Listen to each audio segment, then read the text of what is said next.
Ghetto Cowboy, Chapter 17. I try not to look at the guys as I tie Boo to the tree. Why you gotta make me look bad, Boo? He looks at me, all sorry. Dumb horse. But then he bows his head and waits for me to pet him. I roll my eyes, but end up petting his neck while he chews on the grass. And then he seemed like a dog you can't help but love, even if he troubles sometimes. I make my bet. One of the little kids stares at me, wide-eyed, as I hand over my cash. What? That's how I roll. I'm a player. Understand? He giggles at the clothes I slept in. You ain't got no money. I chase him off. Punk, you'll see. He's still laughing at me. At the starting line, Harp and Lightning is chomping at the bit. Carmelo and Rocket trot over.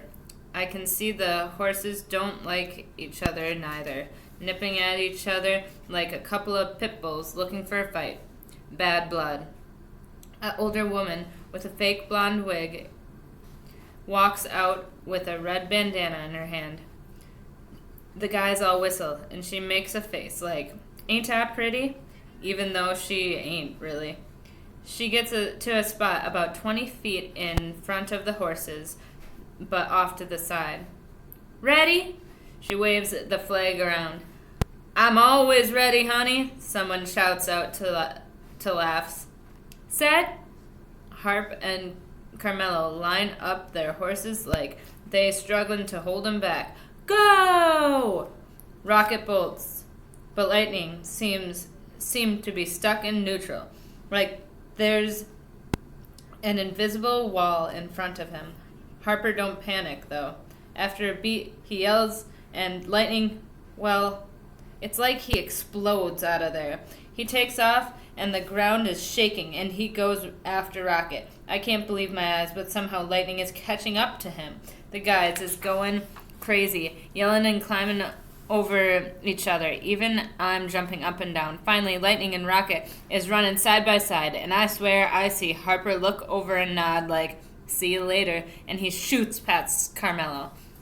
Now everyone really going crazy, and that woman is jumping up and down laughing, and Harper passes the spot where we came in and holds up his arms and points to the sky. I jump in the air and yell, yes! Some of the guys is on their knees, pounding the ground like they can't believe what they just saw neither. The kids is running around, whooping it up.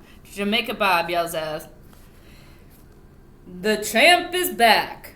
Big D just stands there stewing, then heads over to his truck.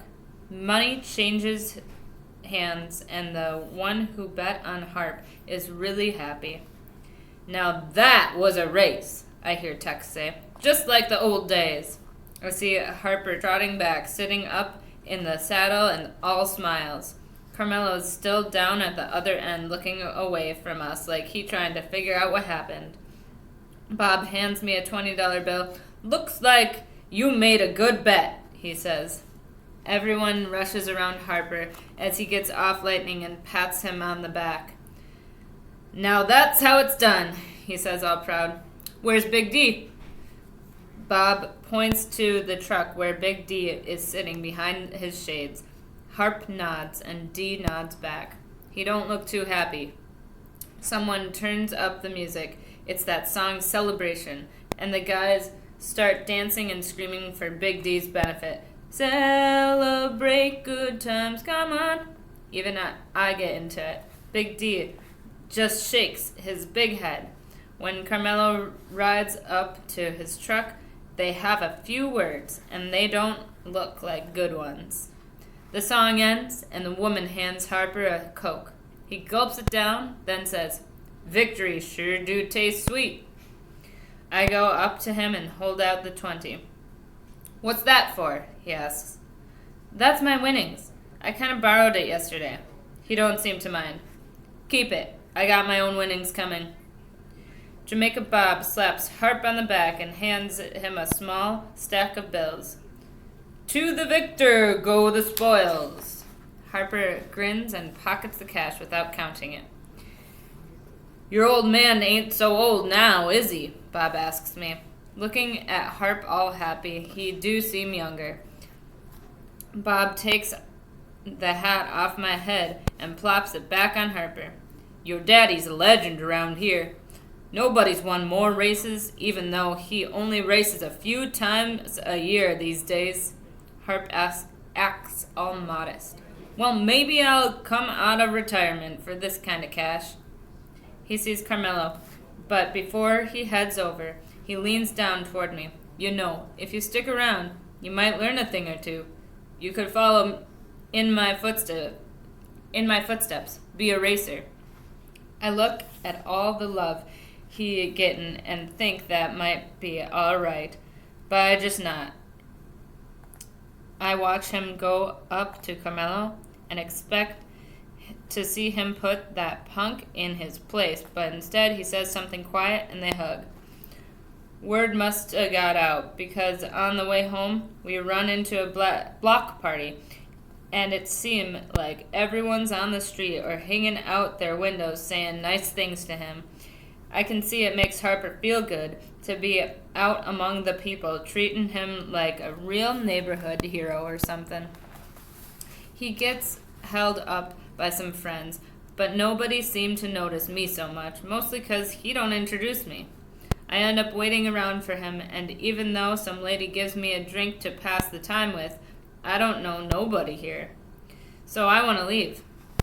Finally, after about a half hour, he sees me and nods, and we head on back. Been a while since I seen a lot of those folks. Nice party, wasn't it? He asks. I shrug and ignore him. When we get to the stables, Tex and Jamaica Bob is already there. I get off Boo, and Bob takes him back into the stable. Harp calls Tex over and hands the stack of bills to him. Use this to take care of that dead horse.